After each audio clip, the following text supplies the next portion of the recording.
So ngayon po i-explain ko po sa inyo kung ano yung mga nakita kong possible legal issues and or defenses po against the warrant of arrest, against the Rome Statute, and mga possible constitutional issues rin po na nakita ko dito. Okay, so discuss po natin. Po kasi since medyo madami po tayong papag-usapan, iba-ibang provision, nilabas ko po yung kodigo ko dito para sigurado pong hindi tayo magkamali. So ngayon po i-explain ko muna sa inyo yung mga nakita ko dun sa warrant of arrest, okay? So under the warrant of arrest po from the ICC, specifically page 3, may kita po ninyo under procedural history, nakalagay po dyan, on 19 April 2021, the presidency assigned the situation in the Republic of the Philippines to the chamber. Tapos sa number 2, nakalagay po dyan, on 15 September 2021, the chamber authorized the commencement of an investigation into the situation in the Philippines. Okay? So again, take note po, April 2021 po, nag-start yung mga proceedings sa ICC regarding the situation po in the Philippines involving former President Rodrigo Roa Duterte. Tapos kung makikita nyo rin po dito, nilagay po nila is that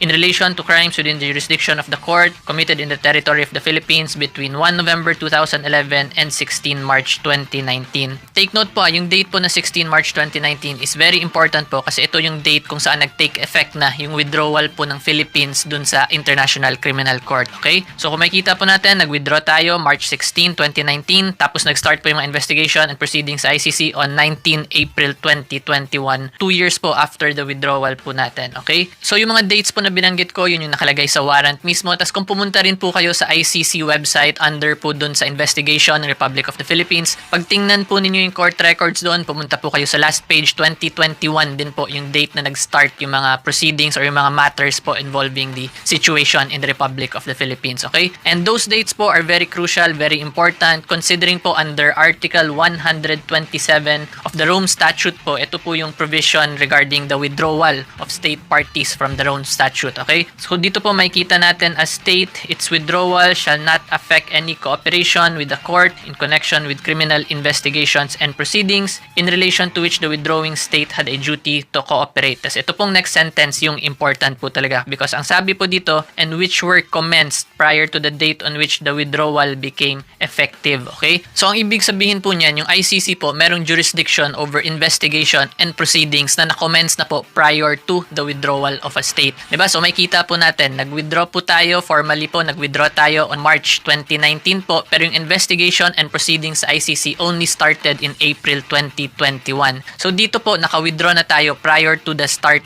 of the investigation and the proceedings sa ICC. Therefore, pag ganyan po, wala nang jurisdiction supposedly yung ICC kasi considering under their provision nga po, which were commenced prior to the date on which the withdrawal became effective. Diba? So again, ulitin ko po, yung mga investigations and proceedings that were already commenced prior to the withdrawal, yun lang po yung may jurisdiction over yung ICC. However, in this situation po, in the case of former President Rodrigo Roa Duterte, we withdrew on March 2019 pero yung investigation only started after the withdrawal on April 2021. Okay? So yan po yung pagkaintindi ko dito at yan po yung professional assessment ko of the case of Fpprd in relation dito sa Article 127 and the eventual issuance po of the arrest warrant against Fpprd.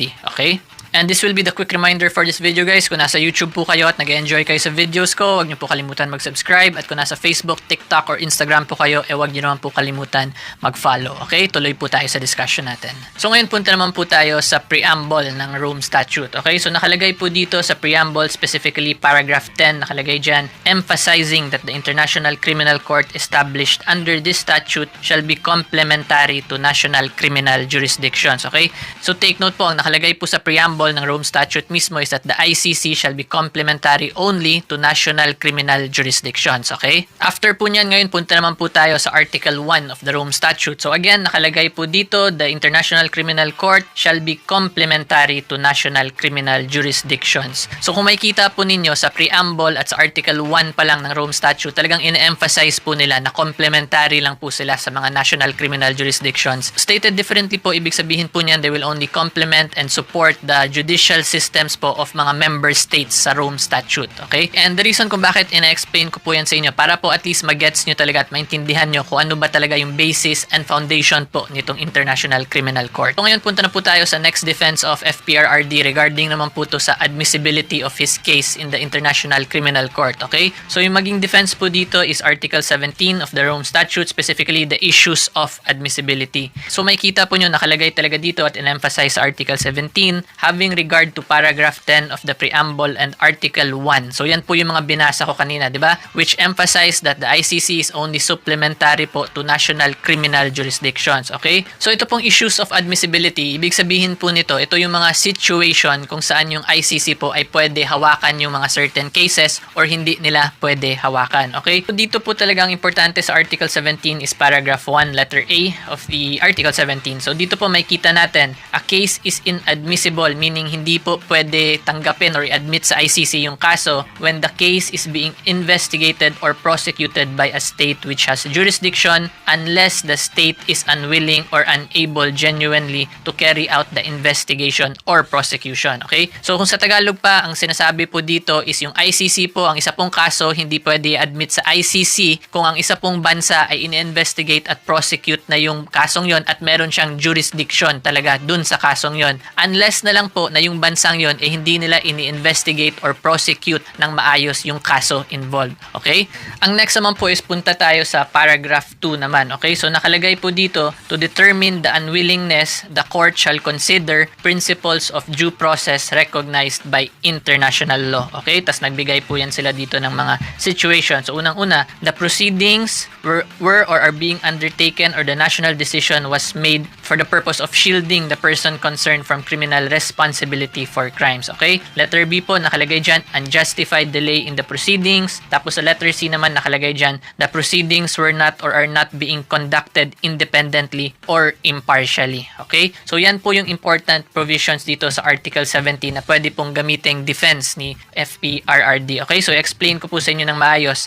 Ito pong provision na to, Article 17, ang pinaka-essence po talaga nito is ina-explain po ng Rome Statute na kung ano yung mga cases na hindi pwede i-admit or tanggapin ng ICC. Okay? And under this provision po, kung makikita po ninyo, if you take into consideration all the provisions that I cited, ang pinaka-essence po talaga niyan is if ang isa pong judicial system, ang prosecutorial arm, investigatory arm of a state ay hindi ginagampanan ng maayos yung trabaho nila, dun lang po pwede i-admit ang isang kaso na nasa jurisdiction din ng ICC. Okay? So ulitin ko po, pag ang judiciary po ng isang bansa ay hindi kaya maging impartial, hindi kaya mag-investigate ng maayos ng Department of Justice against an accused or halatang dinedelay talaga yung proceeding or halatang shield ang isang akusado sa isang krimen ng Department of Justice and or the judiciary, dun lang po pwede admit ang kaso na may jurisdiction din yung ICC. Okay? Ngayon tingnan po natin kung ano na ba talaga yung current situation sa bansa po natin in relation po to Fprrd as a private citizen. Unang-una is the state currently unwilling or unable to investigate or prosecute Fprrd po ba? Ito po, based sa personal observations ko from the political happenings in our country, the news reports na nakikita po natin, hindi po unwilling and unable to investigate and or prosecute yung state or yung bansa po natin against Fprrd. Diba? Kung makikita nga po natin, diba, ang dami pong cases filed against Fprrd at ang dami din pong legislative inquiries conducted against directly involving Fprrd and Vice President Sara Duterte. So dun po sa number 1 yung unwilling or unable, dun pa lang po medyo malabo na mapakita na unwilling or unable yung Department of Justice to investigate and or prosecute Fprrd.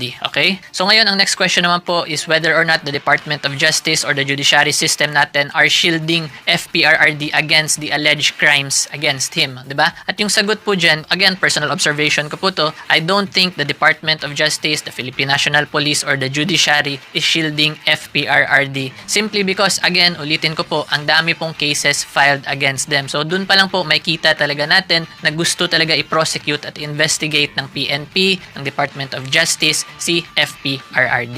Okay? So, yung next issue naman po natin is kung meron bang unjustified delay sa investigation or prosecution against Fprrd. Again, kung ako po tatanungin based on my personal observations, wala pong unjustified delay, di ba? Yung nag-joke nga lang po si Fprrd, bigla na siyang pina-imbestigahan agad eh. Therefore, makita natin again na there is a willingness po talaga to investigate and prosecute Fprrd, di ba? Kung meron mang delay so far against the cases filed against him, eh yung may trabaho po talaga niyan, yung Department of Justice to prosecute. So, nasa kanila po yung bola regarding that issue, okay? At yung last question or yung last issue po natin under this provision is kung impartial or biased ba yung nag-handle ng investigation and or prosecution. Again, ulitin ko po, based from my personal observation on what is happening po sa bansa natin, wala po akong nakikitang bias naman in favor of Fprrd, di ba? And the reason kung bakit wala po tayong nakikitang bias kasi ano naman po Fprrd clearly is the figurehead po of the opposition. Therefore, talagang makita natin na may willingness po talaga mag-prosecute yung current admin against Fprrd for the alleged crimes that he committed. So taking into consideration everything I have discussed po, ito po yung mga pwedeng defenses na gamitin ni Fprrd in relation po to the admissibility of his case in the International Criminal Court. Okay? So makita naman po natin as of the year 2025, former President Rodrigo Roa Duterte is already a private citizen. Therefore, wala na po siya sa poder. He is no longer an incumbent president. Consequently, he does not have the means or the capability na po para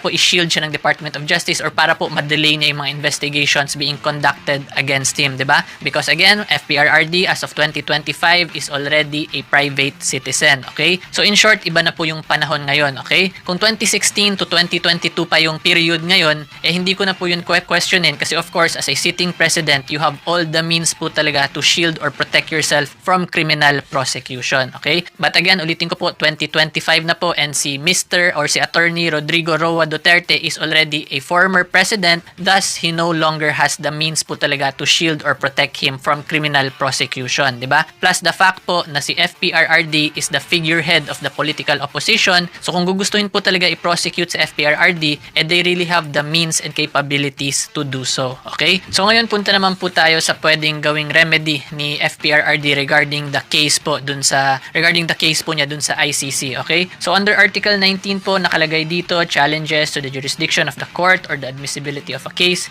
So number 2 po, challenges to the admissibility of a case on the grounds referred to in Article 17. An accused or a person for whom a warrant of arrest has been issued ay pwede po mag-challenge, diba? At kung makikita po natin, today po, this morning, there appears to be a warrant of arrest from the ICC issued against Fprrd which was served also to him. Therefore, pwede na po niya i-challenge yung admissibility ng case niya based po dun sa mga binanggit ko under Article 17. Okay, so yan po yung next step na pwedeng gawin ni Fprrd. Ang problem lang po ni Fprrd is because nakalagay din po dun sa Rome Statute na yung action po niya to challenge the validity or the admissibility of his case hindi po maapektuhan yung validity ng warrant of arrest during the pendency of his challenge. Okay, so yan po yung dilemma ngayon ni Fprrd. So ngayon punta naman po tayo sa Constitution kasi meron po akong mga nakitang post kung saan sinasabi po under RA 9851 po ito po yung batas natin na nagpipinalize ng crimes against humanity, specifically Section 17 po of the said law kasi meron daw provision doon na pwede daw mag-waive yung state ng jurisdiction, ng investigatory or prosecutorial powers nila kung meron din pong international body na nagko-conduct ng investigation and or prosecution for the same case, okay? So now I am seeing arguments po na because of that provision, hindi po dapat i-try daw si Fprrd sa bansa natin, kundi dapat dun talaga sa International Criminal Court kasi yun nga po, pwede daw po mag-waive ng right to investigate and or prosecute ang isang state kung meron pong international body na nag-investigate and or prosecute of the same case, okay? So regarding that provision po, ang sagot ko lang po dyan is Article 2, Section 7 of the 1987 Constitution, okay? So yan po yung state policy natin regarding the foreign policy po of our state. At ang nakalagay po dyan, ang mandate po ng Constitution natin is that we must pursue an independent foreign policy. At yung main consideration po dyan in the pursuance of an independent foreign policy is unang-una po ma-preserve yung national sovereignty natin, national integrity, national interest po natin, and the right to self-determination po natin, okay? So yun pong apat na yun, pinaka-main reason kung bakit po tayo nagpo-pursue ng independent foreign policy, okay? So baka nagtataka po kayo bakit ina-explain ko tong foreign policy considering RA 9851, crime against humanity naman pinapag-usapan natin because Section 17 po nakalagay po doon, pwede daw natin i-waive yung right natin to investigate and or prosecute dun sa isang international body kung yung international body na yon ay ine-investigahan din or pinoprosecute yung same kaso na being discussed under RA 9851. And because of that po, because of that waiver to an international body, ang professional assessment ko po is that violates Section 7, Article 2. Because yun nga po, di ba, under Article 2, dapat po ang priority natin is independent foreign policy in relation to the four I mentioned. So specifically po dito, it can fall under national interest considering po yung judicial system natin, yung Department of Justice natin, yung investigatory and or prosecutorial system and or arm ng government natin, dapat po talaga ma-maintain yung independence nila as long as kaya naman nila gampanan yung function nila, okay? So stated differently po, ang pinaka-point ko po talaga dito, dapat po ang investigatory body natin, ang prosecutorial body natin, hindi po sumurrender ng power or ng function nila as long as they have the means to conduct their own investigation and to conduct their own prosecution of an accused. Okay? Therefore, because of that, my professional assessment po is that Section 17 of RA 9851 can be argued as unconstitutional for violating po the state policy that we must pursue an independent foreign policy. Okay? So again, ulitin ko po, dapat po independent tayo as much as possible. Wag po tayo umasa sa foreign powers as long as we have the means and capabilities to handle our own affairs, diba? Because we have to remember, we are an independent state and we are not a colony and or a controlled state by another country. Therefore, as much as possible, kung kaya natin, maging independent po talaga tayo, which includes our judicial and justice